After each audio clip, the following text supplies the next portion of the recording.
మా అబ్బాయిని నమ్మరేమో, పవన్ కళ్యాణ్ ఉన్నాడుగా చూసుకోండి అతన్ని నమ్మండి అన్నాడు. పవన్ కళ్యాణ్ కూడా నేను హామీ నాది స్టాంప్ అన్నాడు. షూరిటీ సంతకం పెట్టాడు తను.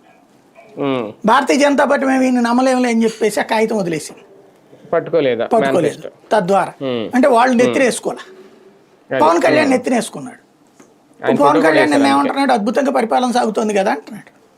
మరి ఎవరు చెప్పారు ఆయనకి అద్భుతంగా పరిపాలన అంటే ఇదేనన్నటువంటిది ఎవరికి అర్థం కాదు. అంటే ఫ్యూచర్లో పవన్ కళ్యాణ్ అద్భుత పాలన కూడా ఇట్లాగే ఉంటుందేమో చేస్తానంటే కనుక. దీన్ని అద్భుత పాలనని మరి ఎలా సర్టిఫికెట్ ఇస్తున్నారో అర్థం కావట్లేదు, ఏది మాట నిలబెట్టుకోలేకపోవడం.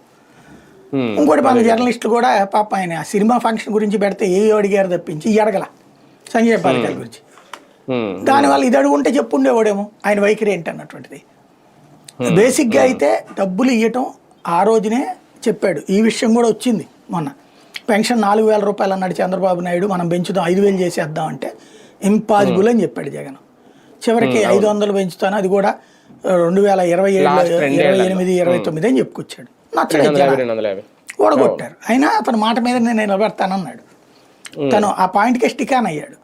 అట్లాగే ఇది సాధ్యం కాదు, 2 కోట్ల మంది మహిళలకి తలా 1,500 రూపాయలు చొప్పున నెలకి ఇవ్వడం అంటే 2 కోటి మంది వేసుకుంటే 1,500 కోట్లు నెలకి. 2 కోట్ల మంది కంటే 3,000 కోట్లు. 5 ఏళ్లకు వచ్చేటి 1,50,000 కోట్లు. ఎక్కడి నుంచి డబ్బులు వస్తాయి అసలు?